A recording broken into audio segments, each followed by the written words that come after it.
everybody, it's me, Elsa, from Angry Birds, and we're here with Eric Rogers, veteran animation connoisseur and showrunner for Angry Birds Mystery Island. Hey, everybody. That's Eric, that's him.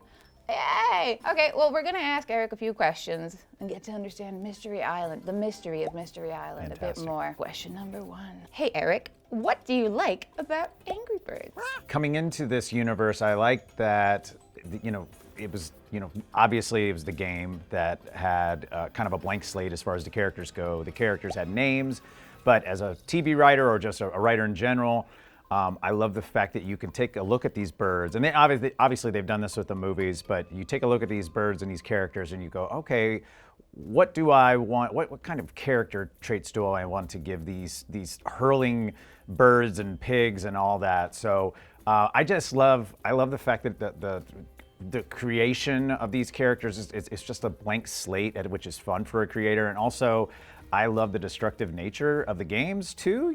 That's kind of, I'm sure that's what everybody digs about it. It's kind of cathartic to be, breaking things and, but not breaking things in real life. So you can do both. But you can do both, you can do both, but Angry Birds does give you that. Yeah. that venue. Yeah, for if I it. need to let out, vent, I can just, hurl some birds at pigs and break stuff and feel better for a few minutes. But what did you know about Angry Birds before you started on the show? Basically the games. I mean, the movies too. I mean, I have a young son at home and we had watched the movies. But, when watching the movies, because I wasn't in the Angry Birds family yet, you're just watching it as kind of like, oh, okay, yeah, this is nice, this is fun, I'm enjoying these. My son is really enjoying these. And then my wife was a massive Angry Birds gamer. I knew of the game because of her, and she would play every iteration of it, basically since the dawn of the game until we had a kid and, life gets busier.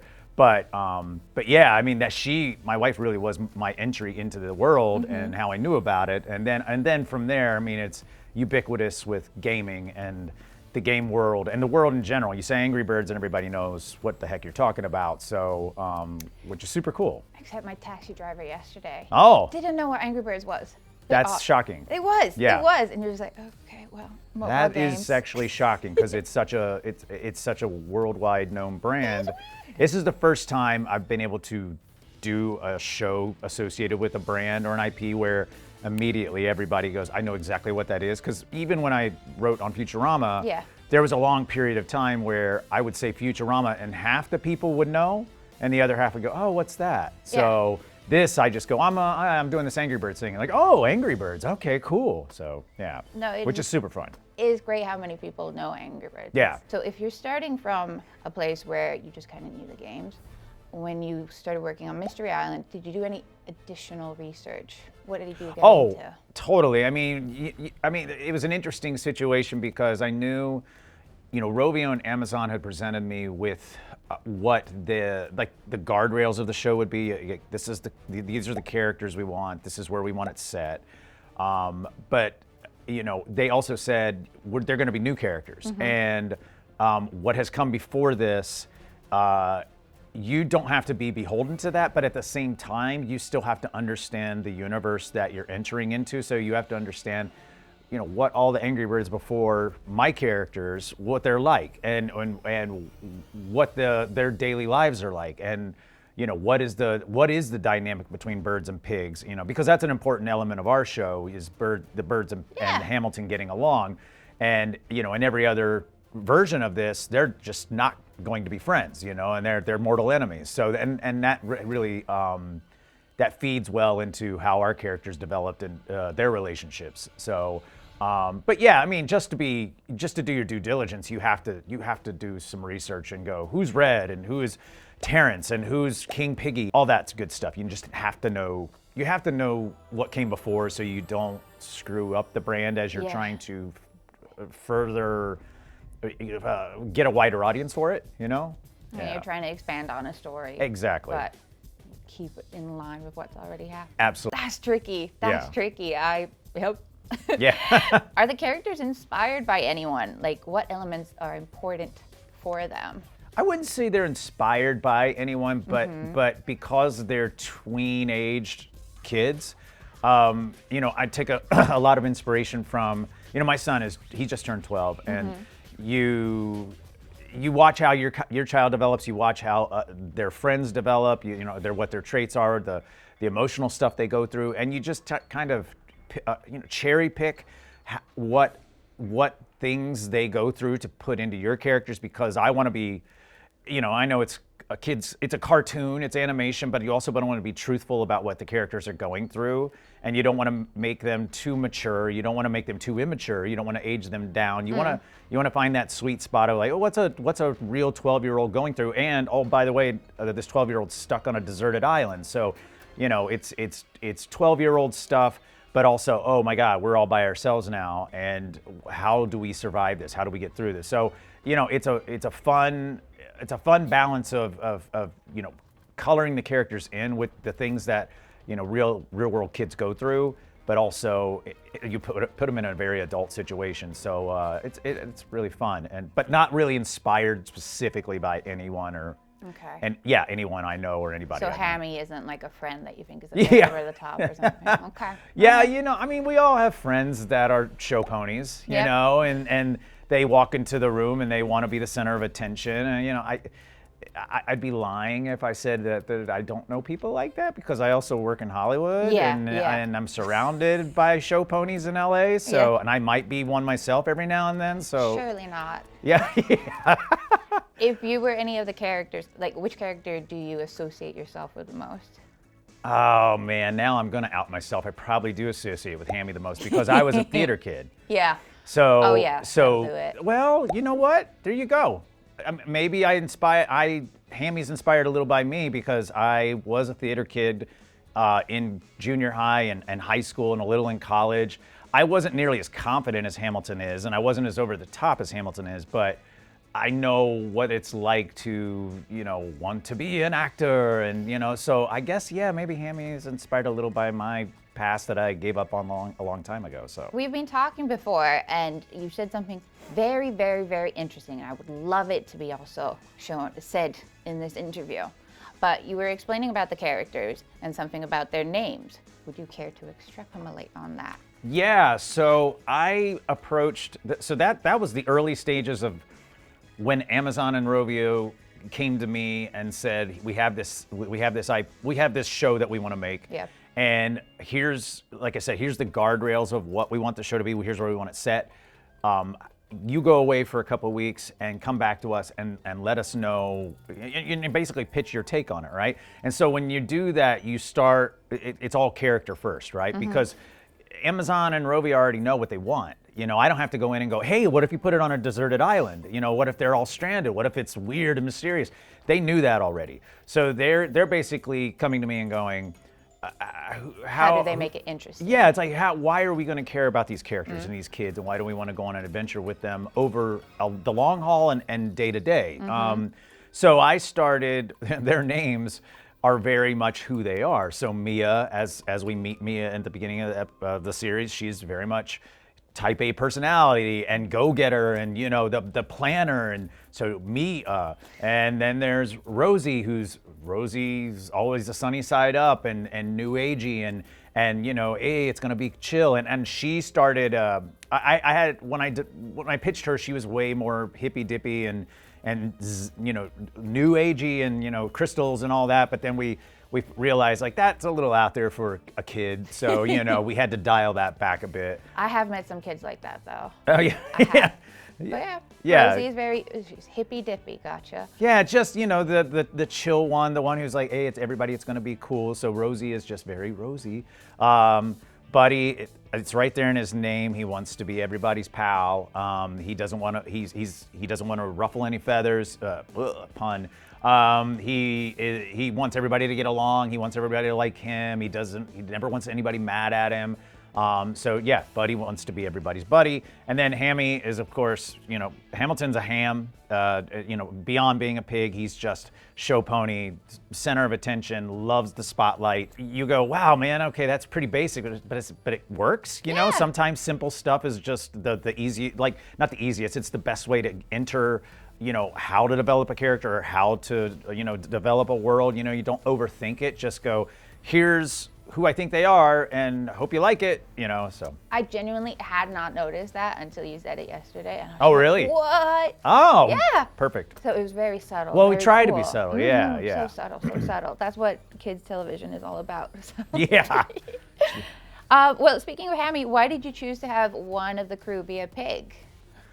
So that is all about inclusivity. It was really important for everyone to show these kids, the birds and Hammy getting along, and it not being, the same thing we've seen with birds and pigs via Angry Birds, that it's just, we're always going to be mortal enemies. This was an opportunity to, show the kids and anybody watching it that, you're not born into hate. You're taught that is ingrained into you by your surroundings and the people around you. Yeah. So, it was cool to take, Rosie, Buddy, and Mia, and have them, obviously in the pilot episode, the first episode, we have them, Mia straight up is like, we don't get along, we're not supposed to like this kid.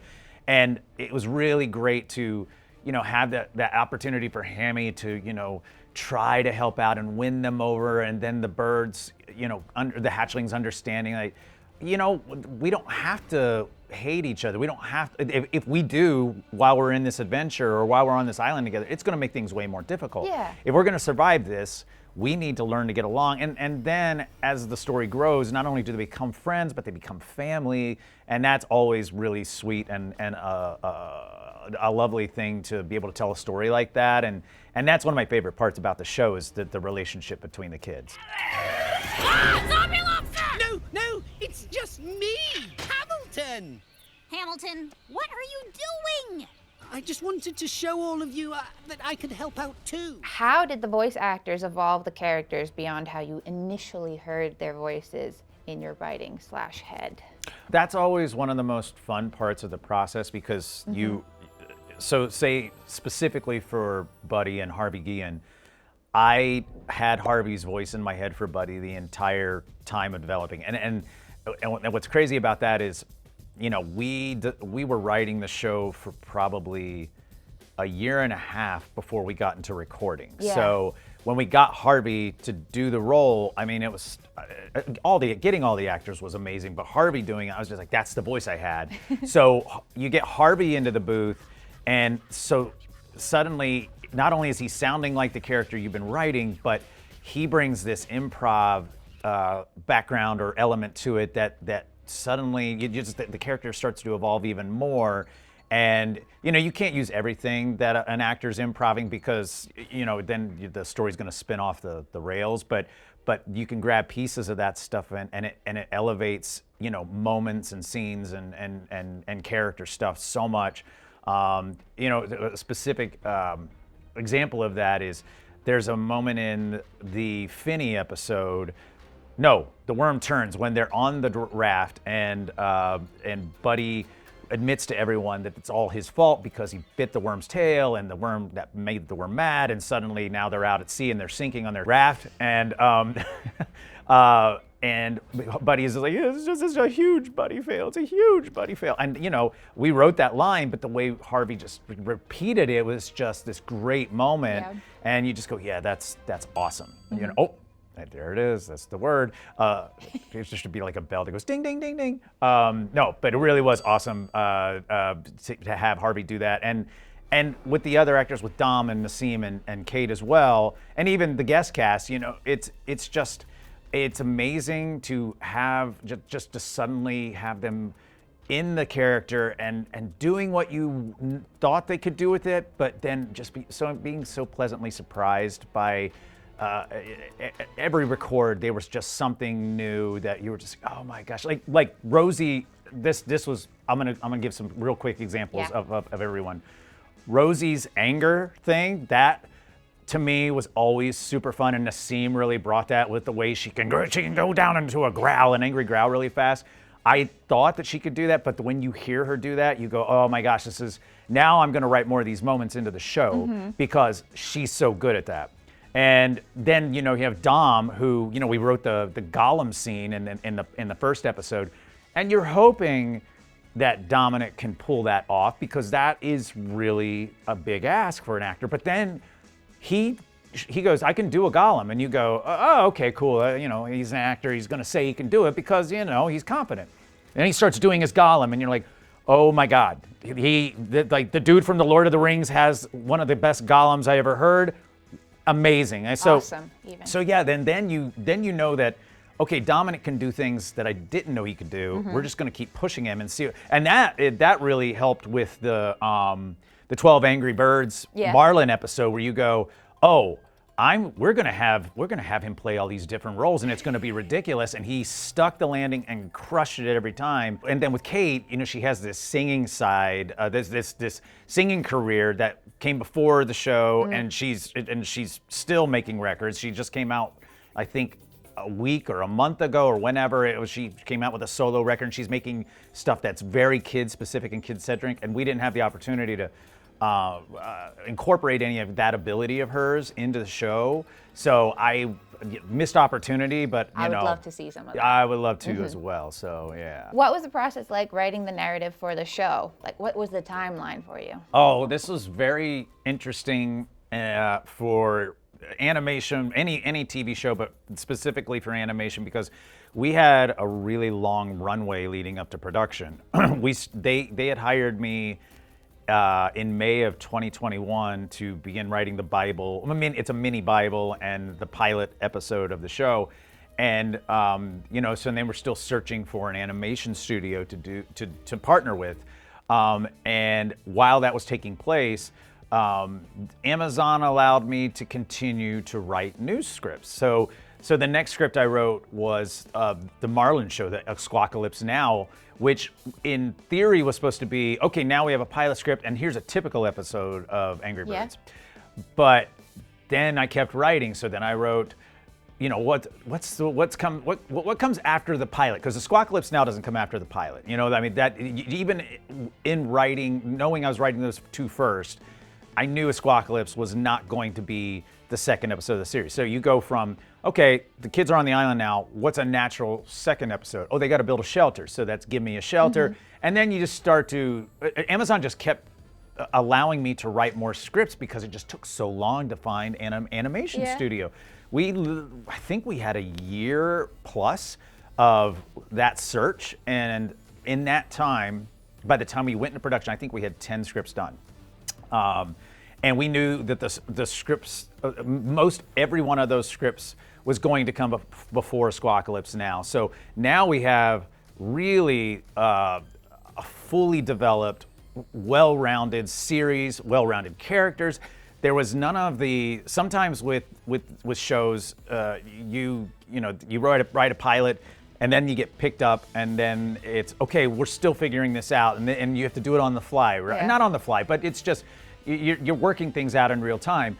With this, it was, we know exactly what this show is, we know exactly who these characters are, we know what we want, and we know how to craft news stories without really breaking a sweat, because the DNA of the show is just tried and true. So that made for when we went into production with Titmouse, we did a writer's summit for the second half, the next batch of episodes that we had to write. And that went really smoothly because we just, all the writers had all the material. Yeah. So it's not like they were coming in and going, oh, what's this supposed to be? And they weren't grasping at straws at the characters' voices and all that good stuff. So that made it really a really smooth and fun writing process. So you said that characters were like the first point that you started off on, but this is just a writing question in general. How did you deal with the mystery arcs throughout the show? Like, at what point did you know that you wanted to solve a certain mystery or leave something unsolved? I would say that's episode to episode, and then really working closely with Amazon and Rovio on those elements. The show is like Lost, but it's not Lost in the sense that we were going to just plant so many big mysteries that the audience there was not going to be enough opportunity to pay off those things. You just wanted to do enough. So we could pay them off and everybody would be satisfied, especially the bigger stuff. You don't want to get in a situation where with the bigger things, at the end of a season, the audience is going, well, wait, what? Why? Or if the end of the series, the audience is going, well, wait, why did you do that if you weren't going to, follow through, and yeah, so with the bigger mysteries that we chose to do, it was always with the intent of, we are going to solve this. We are going to answer this problem. We're not going to leave our audience hanging. It was just really important to us. And there are small things we do in the show that it wasn't super important for us to say, oh, we have to solve that too, and that has to be answered. But the bigger things absolutely had to be. If we were going to go there, can't leave. To have a plan. We can't leave the audience hanging. Yeah. So like eyes in the bushes, you're like, yeah. Well, we will explain that. Yeah. What were your favorite reoccurring themes while working on the narrative for the show? The found family thing is the biggest one for me. I just love that, these characters that are born not to like each other, overcome that, and in overcoming that, overcome the obstacles of living on a deserted island every day, and and I love the teamwork element, the we're gonna find a way home thing that is pervasive through pretty much every episode. That for me, that was always fun. That's always a fun story engine because it provides these new opportunities and crazy opportunities, to be frank, for the kids to figure out how are we going to go home today. Like they build a submarine, and it's like, what? But because it's animation and it's cartoon, you can push that, and suddenly, they've got a submarine and they're going to go to the bottom of the ocean, all that good stuff. So the found family, the teamwork, to circle back to what you were just talking about, the mystery stuff too. That's always fun. Like what can we play with as far as what the island has going on, and where they are exactly, and what an island has its own personality and sentience of a sort as well.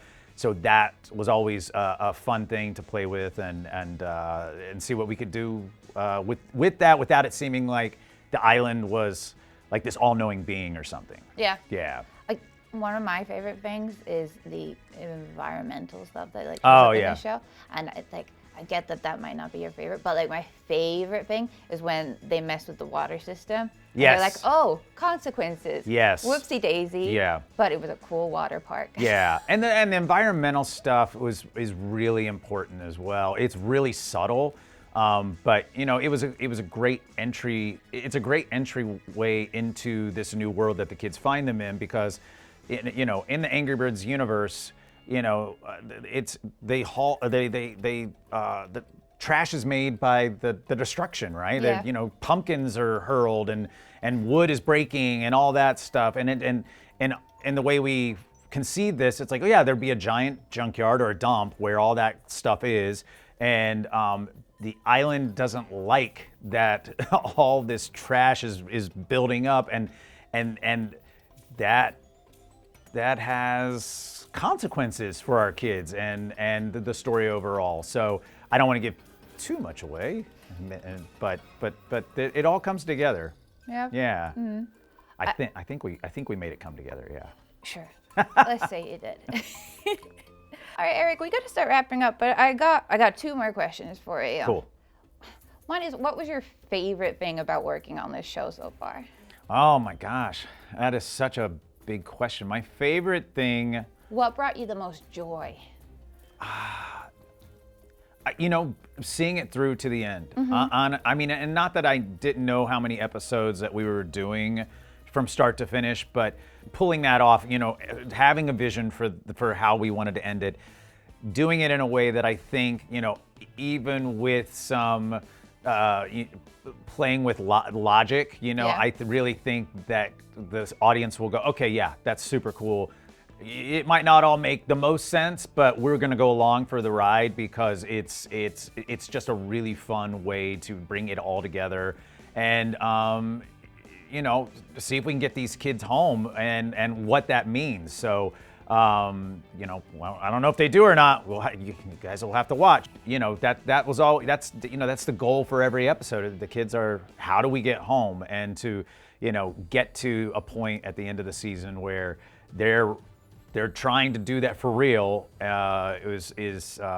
Is really gratifying, and like I said, in the way that we pull that off was just. I think that not only is it executed well, but I think the finale, the last episode of this last episode of this batch is really funny for reasons that the audience will not see coming.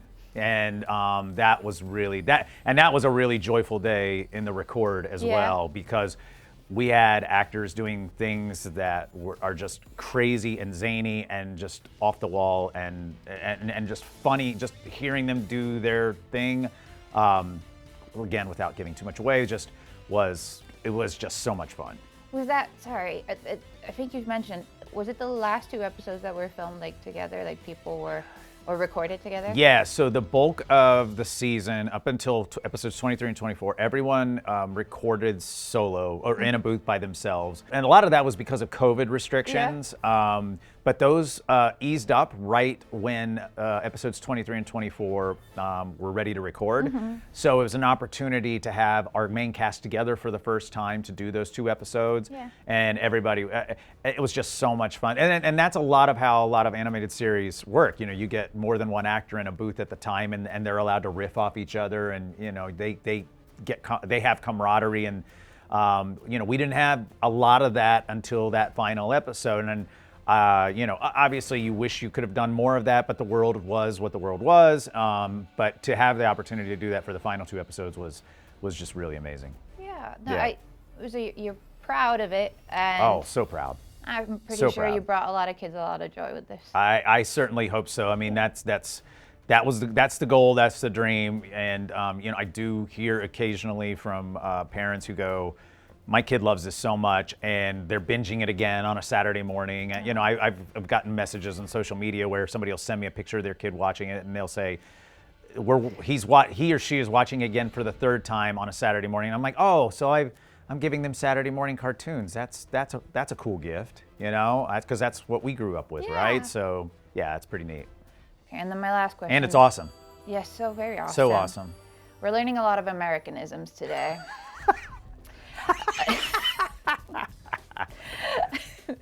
Okay, and then the last very, very super important question is why are all the pigs British, or like from the Commonwealth? Because Hammy is, and the actor playing Hammy is British, and we wanted to keep a continuity with that. So, you know, even though some of those pigs aren't British per se, you know, we got maybe an Australian in there, and you know, maybe an Irish lass, and yeah. So it was just kind of just keeping that thread Making him through. feel at home. Yeah, because Dominic he always felt so awkward around all these American actors. So we just really wanted to go out of our way and make him feel like we care. That's kind. We do. Great. We care. Because he's awesome. Stop. All right. Thanks, everybody. That's been this interview. Bye now. Go watch Mystery Island. Why are all the pigs Scottish? Don't spoil the ending, but ask about the ending. Okay, well, I'm gonna say, why monkeys? And wait, no, I've got something else here. I can end with that. All right, Eric, stop laughing. Awesome, and it's awesome. So awesome, because he's awesome. Awesome.